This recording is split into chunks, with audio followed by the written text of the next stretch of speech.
So this is just the continuation of the discussion about our Arduino for week 7. So let's start with the tools. Ano ba yung ginagamit natin na mga tools para sa ating Arduino? So the first one is actually yung Arduino Web Editor. So ang Arduino Web Editor is actually an online IDE, meaning hindi mo na kailangan i-install yung application dito sa computer. So as long as you have your internets with you can log in and then start coding. So ito yung isa sa mga advantage kung may mga project ka na nakastore na sa cloud or sa internet. So you can access them from any device that you want or kung ano yung available na meron ka.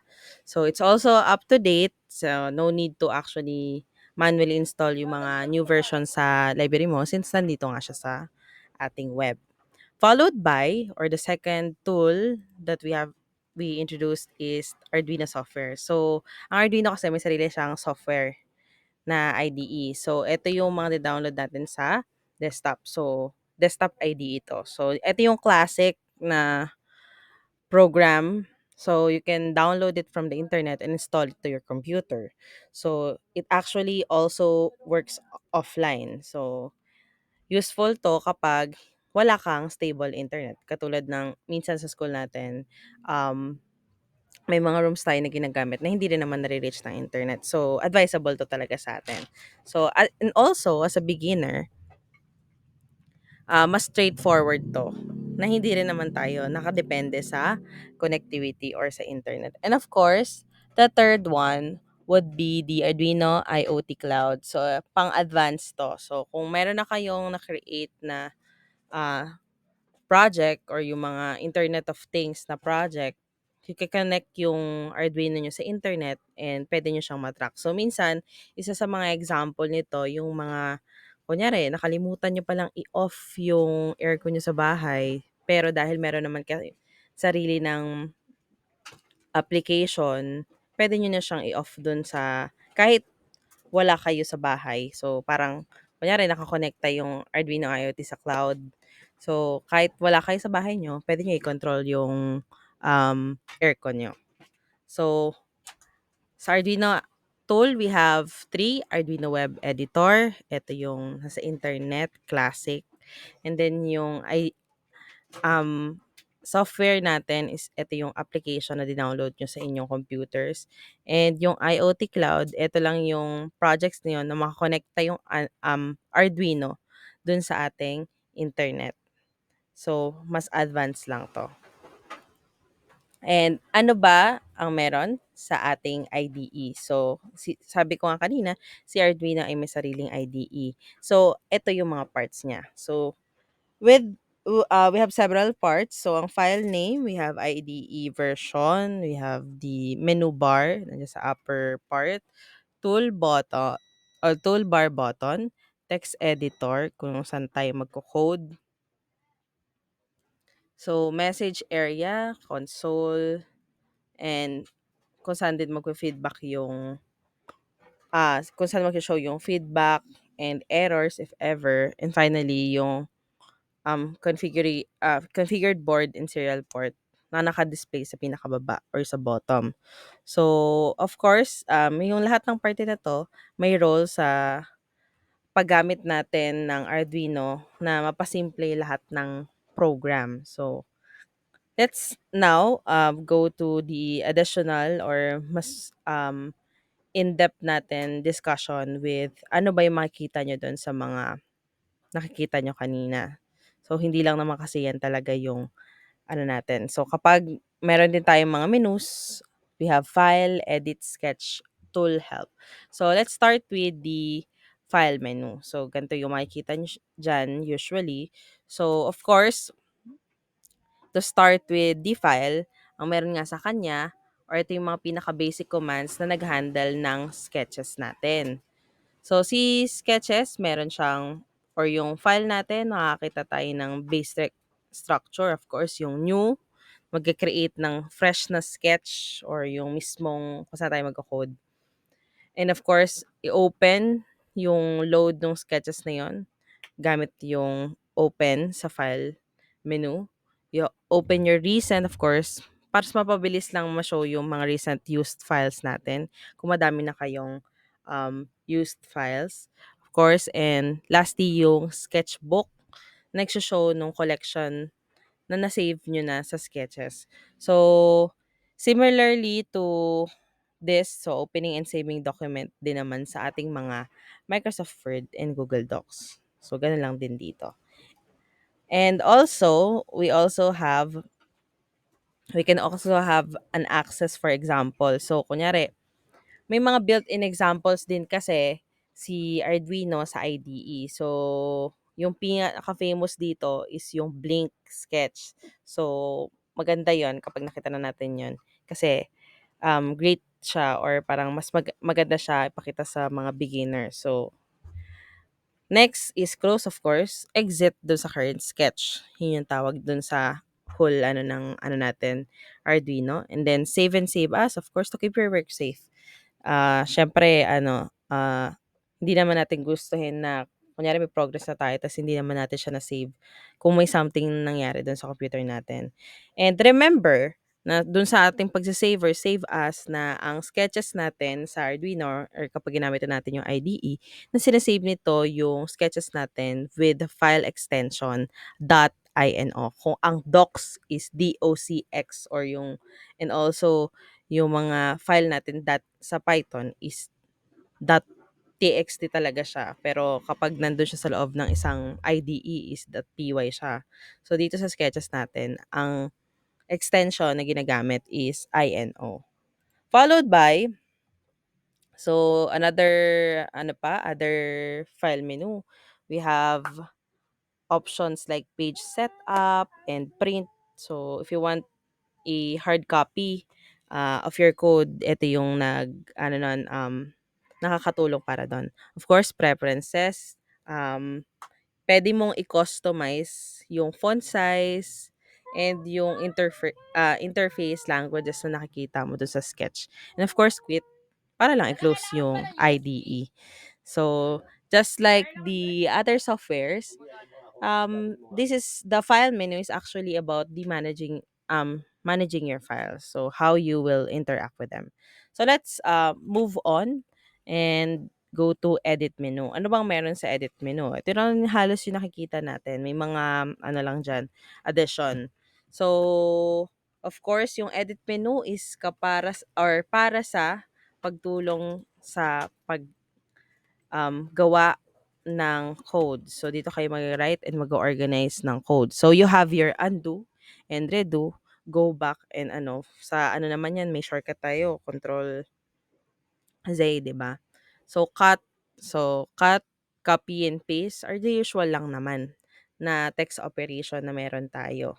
So, copy for forum, ito yon, copy for forum, tsaka meron tayong copy as HTML.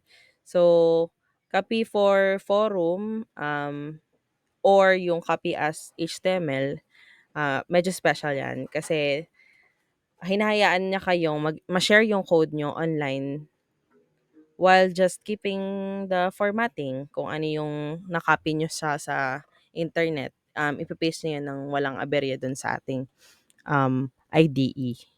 So, hindi katulad minsan kapag pinipaste mo kasi nawawala yung indentation and yung mga pinaka-importante na na-highlight dun sa coding. So, with this, mas magiging helpful nga naman na tayo ng mas maayos na coding. Kung kunyari, gusto natin makita yung mga example sa internet na ready-made na, ayun yung gagamitin natin. So, of course, yung paste, pinaka-usual lang naman.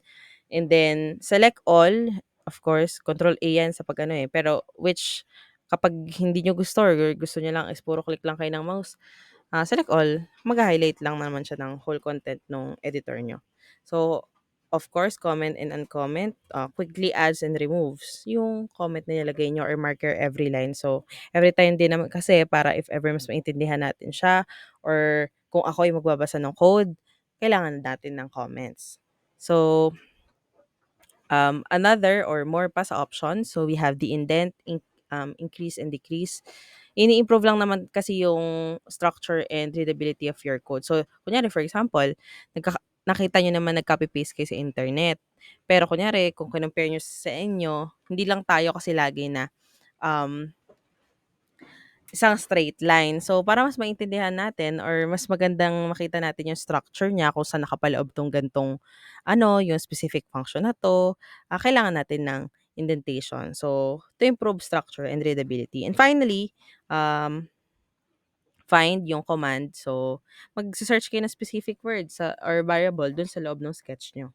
And then, with that also, may find next, i-highlight lang naman yung next occurrence and find previous occurrence na specified nyo sa string. So, depende yun sa curse position. So, ngayon, meron na tayong edit, tsaka meron na tayong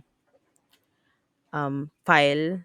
Let's move on to the sketch. Ito yung isa sa mga pinakamahalaga na nakikita natin doon sa loob ng IDE.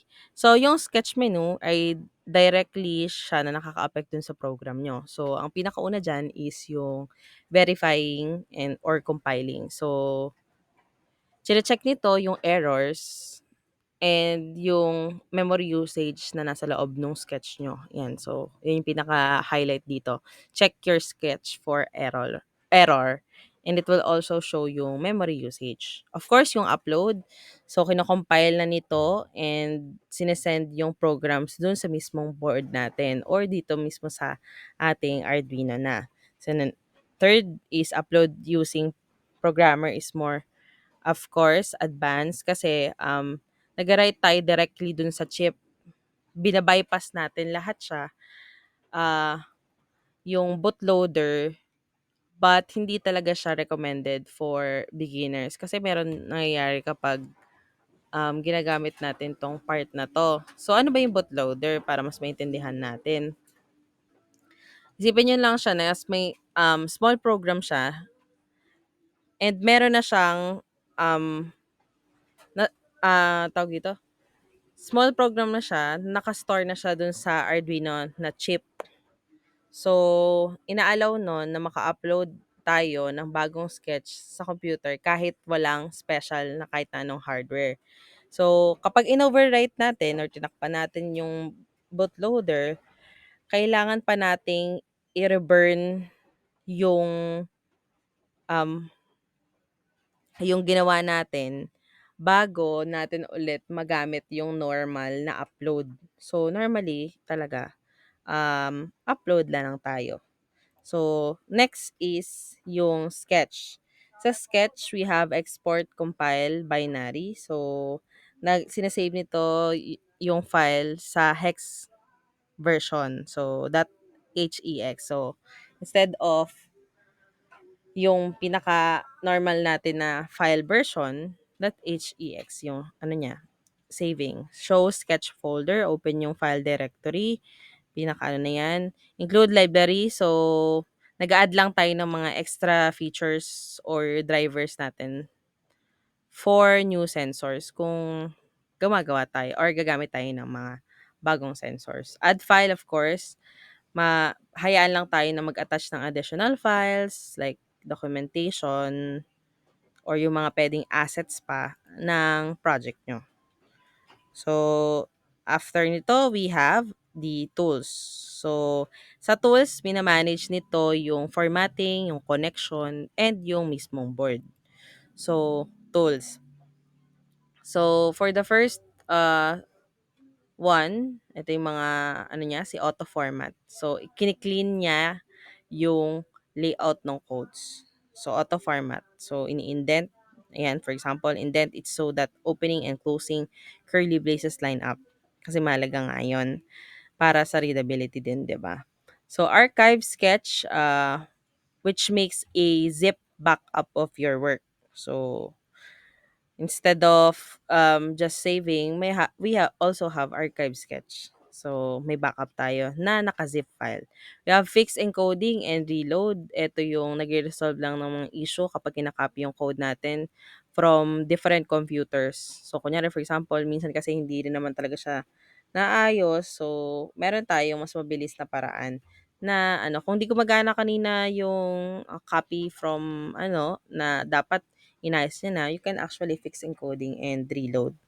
So, or yung may mga specific tayong coding na gusto natin i-paste tapos hindi siya maayos. And of course, last dito sa slide na 'to, we have serial, monitor. Nag-o-open lang siya ng live window para makita yung communication natin sa board niyo. So, next is, board of course. Kailangan natin kasi dito i-select kung ano yung exact model na ginagamit natin. So, you have to select. So, mamaya mo naman makikita nyo kung ano yung mga steps, paano natin i-click yung board or bakit kailangan din natin siyang gawin. So, next is ports. So, ito yung list ng mga COM ports ng kung saan nakakonect yung Arduino natin. So, of course, choosing the right one is actually essential. Because kapag hindi, yung upload natin ay magfe-failed. And programmers, ito isa sa mga advanced option for hardware programmers. So, usually hindi to recommended again, pero malay nyo, we can use this for kasi yun nga, ito isa sa mga ng burning a bootloader. Okay. So, of course, burn bootloader. Lastly, sa menu nga natin, so, kapag bumili kayo ng bago, so, useful to kapag bumili kayo ng bago ng microcontroller. So,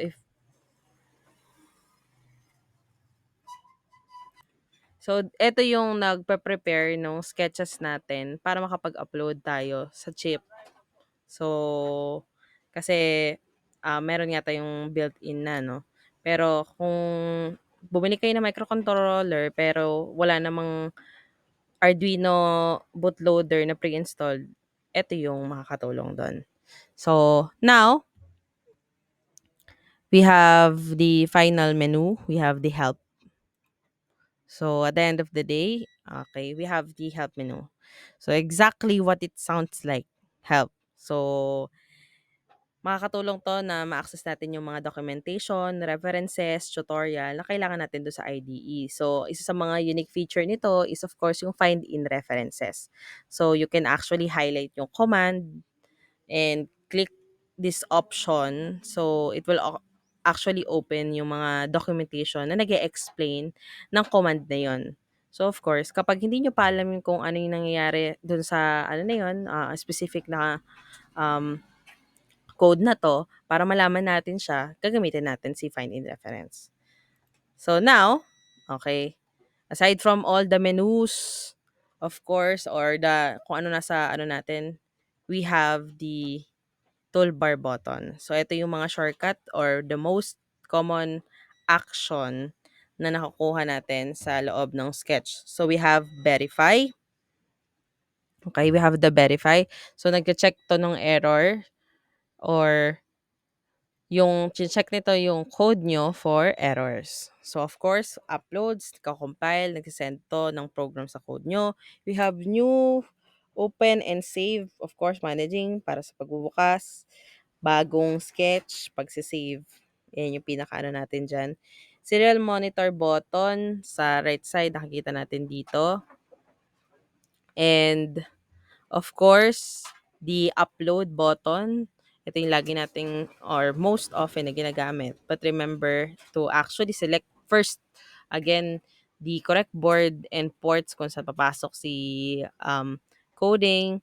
And of course, yung ating pag-upload, kailangan natin ng connection by USB. Kasi yun po yung meron tayo. So kung naalala niyo yung parts na dinascuss natin last time, dito yon dito yun makakatulong. So, ito yan. So, ito yung sinasabi ko kanina. So, USB ports. Yan. So, pag upload nyo, kailangan nyo USB port kasi if the uploading is failed, sabi nga ito, it will display the message in the error window. Yun nasa pinakababa. So, sabi nga nila, so the latest Arduino boards can be reset automatically before beginning with the upload. So, yung older boards, of course, kailangan pa natin pindutin yung reset button bago pa kayo mag-upload. So, you can actually see nga daw yung blinking of light kung tama ba yung input and output or nakakapag-upload ba tayo ng tama. So, open button, okay, sabi nga diyan at ano na 'yan, halos pinakaano na dito, open, save, new, and ang pinakaano dito is verify yung, 'yun nga, nagche-check nung errors code. And next is the text editor. So, text editor is of course yung part na kung saan kayo puwedeng mag-type or mag-write ng codes nyo. So, the message area is for the feedback and error. And then yung console is yung nagsushow ng detail nung error message. Parang kunyari, yung traceback, mga ganon. So, at the bottom right naman, you'll also see kung ano yung selected boards and ports natin. So, you have to always double check kung tama ba yung nakaselect doon. Then, just click upload or before you upload. So, now, alam na natin kung ano yung nasa loob ng sketches natin. Ano ba or paano ba natin ngayon isa-set up yung Arduino IDE doon sa computer nyo? So, the first step would be, of course, yung Arduino boards and yung USB cable. So, to start with this, you have to have actual board, of course. In case you use Arduino Uno, Arduino Jumila 9, Nano, Arduino Mega, yan. Standard USB lang po yan. So, Mega 2560, standard po yung ginagamit nila. USB A to USB-B cable. So, same type ng cable na ginagamit natin sa printer. So, kung kayo ay, or nakakita na kayo ng printer, A and B yung ginagamit natin. So, kung nakikita niyo sa picture, ganyan po siya. So, pero kapag ano natin yung nano, need natin yung parang, hindi ko alam kung anong phone yung gamit nito eh. Pero, parang may same tayong cable nito dati sa phone or yung mga dating pang charger natin. So, USB-A to mini B cable. So, this actually will power your Arduino. So, kapag ah gumagamit nga tayo ng nano, USB-A-B to kapag Arduino Uno, yung pinakaano natin ngayon is A and B lang naman, yung katulad sa printer. Pero kapag yung nano, A to mini B yung cable. So, actually, eto na yung pinakaano natin para makapag-upload tayo ng program sa board nyo or dun sa mismong Arduino Uno. So, next, of course, is para makita natin yung sketch kasi ang ano nito is at least, makapag-smoothly tayo na magawa natin lahat ng program. So, we actually have to use the software itself. So, kita nyo lang naman yan sa internet. You can directly download it from the Arduino website. And then, mag lang tayo na magma-match dun sa system nyo. Of course, mas madalas naman Windows tayo pero meron din siya for iOS or yung Mac and of course the Linux itself. So, pag dinownload niyo yan, zip file lang yan. Eto yung parang makikita nyo. You just have to um, save siya sa file. So, parang gano'n lang din naman siya kapag nag-install din tayo ng ibang app. So, wala naman ng bago dito sa part na 'to. So, step 3, of course, sabi nga, power up your Windows. So you have to connect your Arduino na do'n sa computer no using yung USB. So, depende nga yung USB do'n sa gamitin natin. So, uno, A and B yung kailangan natin.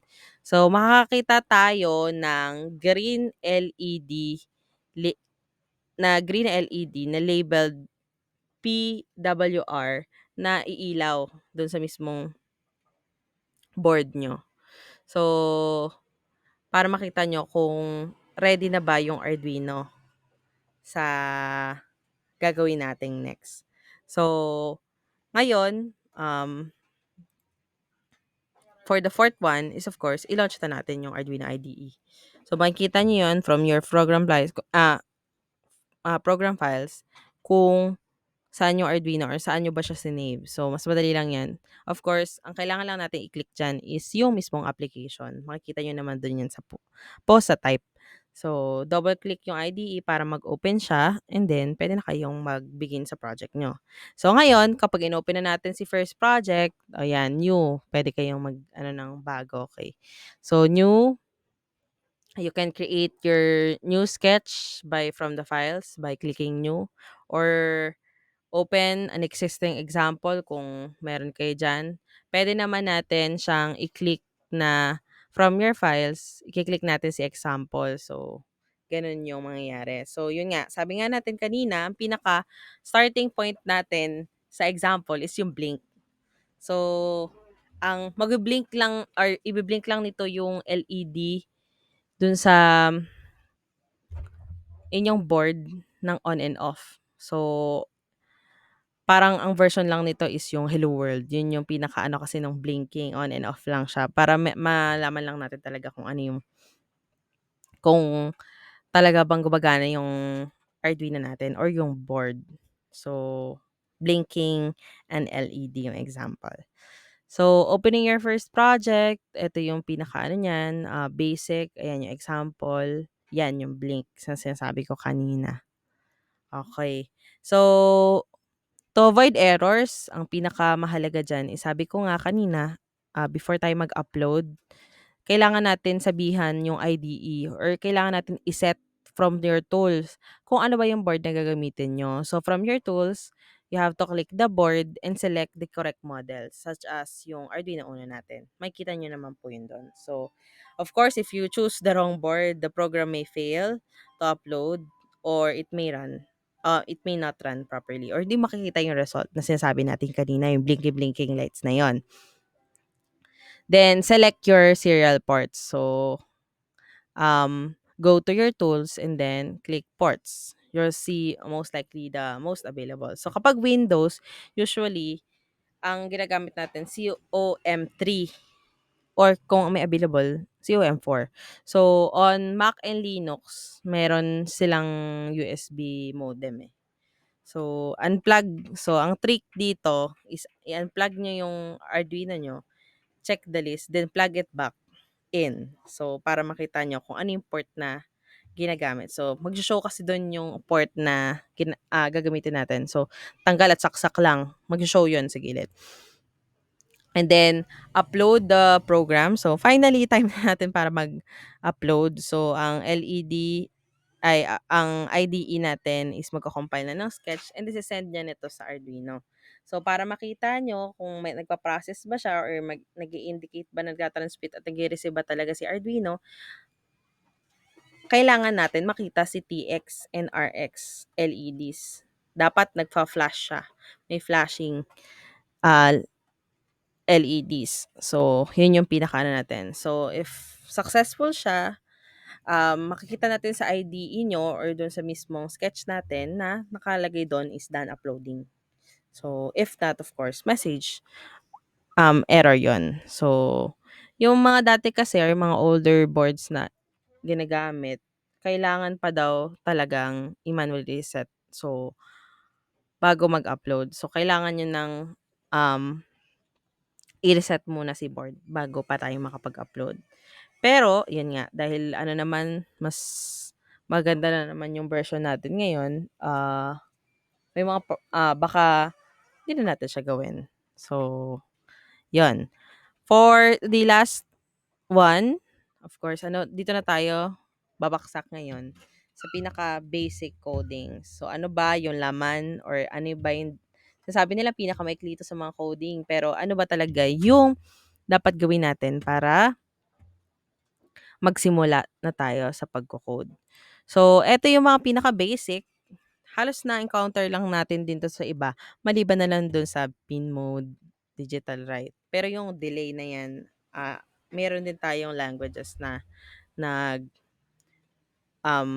gumagamit ng delay. Pero iba lang siya. So, now, we have the brackets, comments, yung coding screen kung saan tayo nag-write, yung nagsiset up and naglo-loop. Yung time, of course. And then, three important function na to. Yung pin mode, digital write, and delay. Ito yung pinaka-building blocks talaga ng ating Arduino. So, let's begin with the bracket. So, essential brackets. So, we have two types or two main types of bracket. We have the parenthesis and curly brackets. So, si parenthesis, ginagamit to kapag nagpapasa tayo ng argument sa function or ginagroup natin yung parts ng equation. Makikita nyo mamaya, nasa parenthesis yung ng digital right is yung kunyari 13 or nag-on tayo sa pin 13. So, next is kunyari sa curly brace naman, ini-enclose nito yung mismong block of code. So, katulad din ng ibang ano natin, nag-enclose to ng isang block of codes. Ito yung magkakasama. So, when we are writing our function, lahat ng statement nasa loob nun. Nakarap dapat siya ng curly bracket. So, if you forget actually to close a bracket, 'di ba minsan nakakalimutan nga natin yung mga ending eh. Hindi siya makakapag-compile. So, kailangan natin um, tandaan na katulad ng iba, mag-error din to. Makikita nyo is hindi kayo makakapag-compile. So, yon for the brackets. Of course, isa sa mga importante we have two types of line comments. We have the single line comments and multiple line comments. So, kung gusto nyo lang naman na mas maintindihan natin si specific line of code, kunyari, kung line 1 na to, ano yung code na yan, lagi niyong tatandaan na maglagay din kayo para hindi rin tayo nako-confuse. So, ignore naman to ng compiler, hindi to makaka-apekto sa program natin. We just have to understand na um, we have different types of it. So, single line. So, i-ignore nyo yung specific na yan and then you can actually have multiple lines kung mahaba yung explanation nyo. So, coding screen, of course, we have two main blocks. We have the setup and the loop. So, si setup, siya ay kino-considered as the preparation and the loop is considered as the execution block. So, yung setup, nagaran lang to ng isang beses. Sa pinaka, kapag may nilagay na tayo dyan. Basta isang beses lang to nagaran sa pinakauna. Prepare nito yung, kunyari, yung mga pin modes natin, yung mga loads, yung mga initialize natin na variables. While different from the loop. From the word loop, of course, repeated. So, nagaran to, after ng setup, niraran niya repeatedly yung specific block or yung mga kailangan niyang i-execute as long as buhay yung program. So, both are enclosed with a curly brace kasi sabi nga natin, yung specific na curly brace, andito yung mga function na dapat i-execute niya. So, setup is the preparation phase and loop is the action phase or the execution block. So, yun po ang atin. So, to have more of this, so yung setup, nilalagay niya lahat ng instruction na need natin i-prepare dun sa program. For example, gusto natin na mag-act si pin 13 sa, for example, sa Arduino natin as an output. So, dun sa loob nito, lalagay natin is, for example, pin mode. Sa loob nung curly brace pin mode, tapos, open and close parenthesis, sa loob nun, may 13, tapos, comma, and output. Meron naman niya example. So, again, si setup, isang beses lang niya ipapower yung mismong natin. And right after nyan, mapapower na yung on or mag-reset na siya. So, loop, on the other hand, is an instruction executable repeatedly. So, continuous lang siya. So, it will keep your, for example, your LED on and off every second. Depende yun sa kung anong gusto nyo. Until forever. Hanggang sa mag-stop yung board nyo. So, paano natin yung gusto nyong, kung hanggang saan siya sa loop, for example.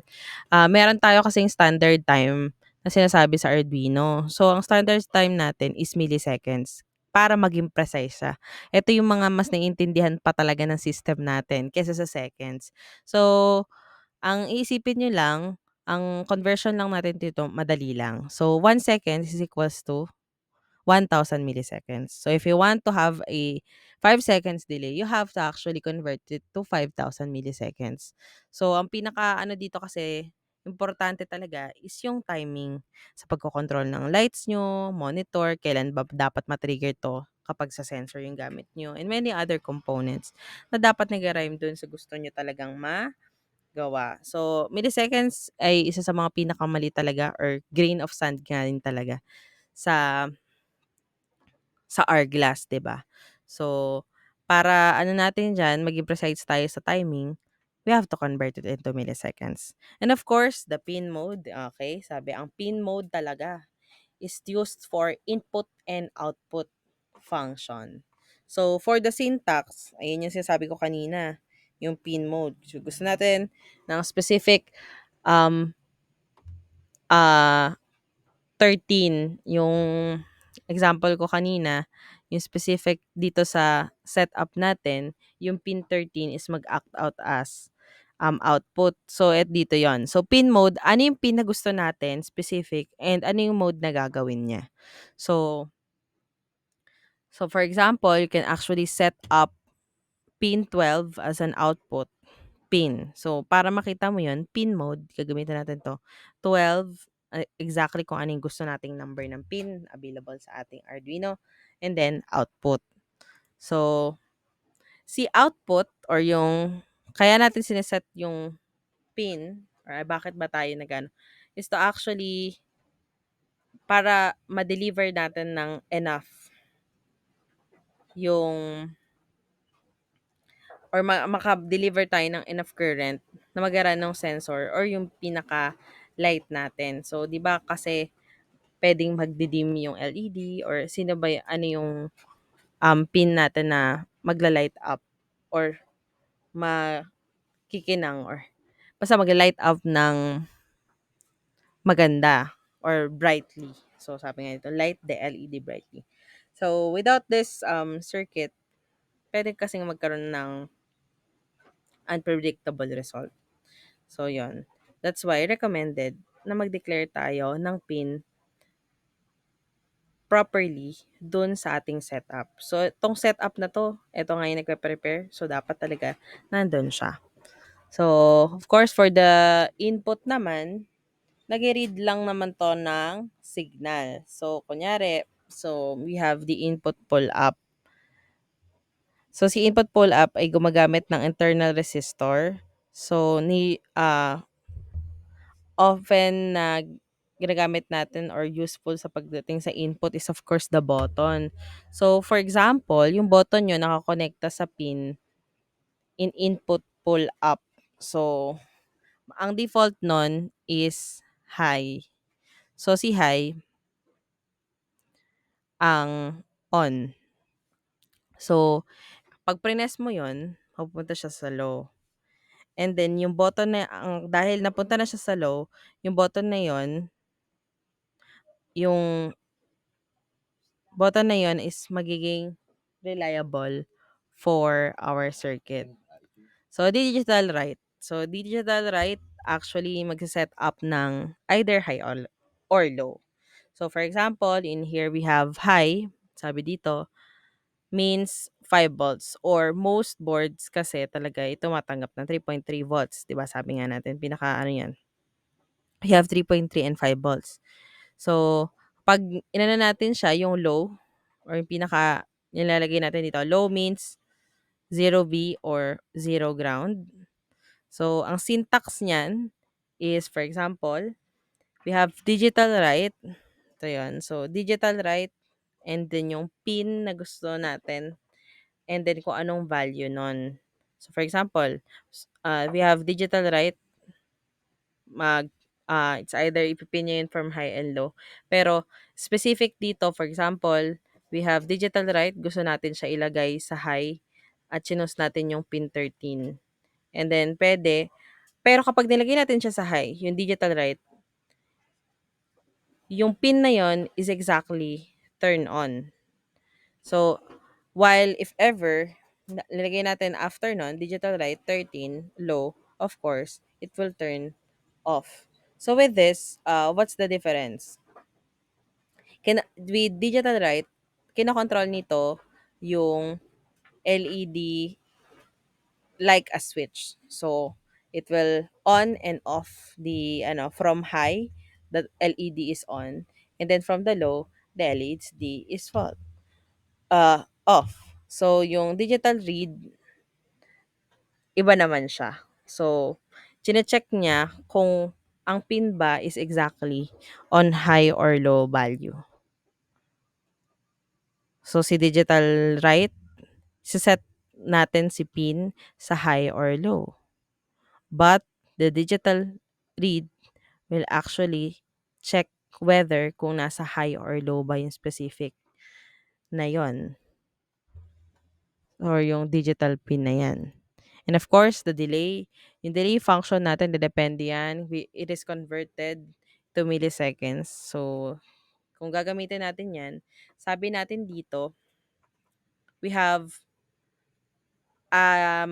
we have 1 seconds is equals to 1,000 milliseconds. And we want to have a delay of 2 seconds.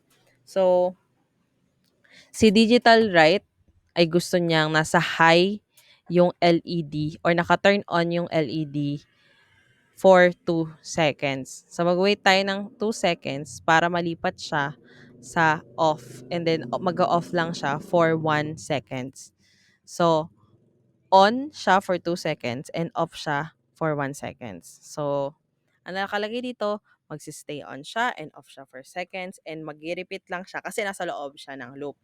So, we have to actually use the delay function wisely. So, while yung program nyo is nakapos or ginagawa to, of course, yung Arduino nyo hindi makakagawa ng ibang task. Pero later on, maano naman natin is maintindihan na natin yung non-blocking way para ma-manage nyo yung time nyo. So, ngayon, this covers up the basic Arduino coding. We have the brackets, comment, setup, loop timing, and pin mode, digital write, and delay. Pero also, let's not forget about this sketch. Ang mga nasa loob niya is yung file natin, of course, yung sketch, yung tool, the edit button. So, ito yung mga katulong sa atin dyan.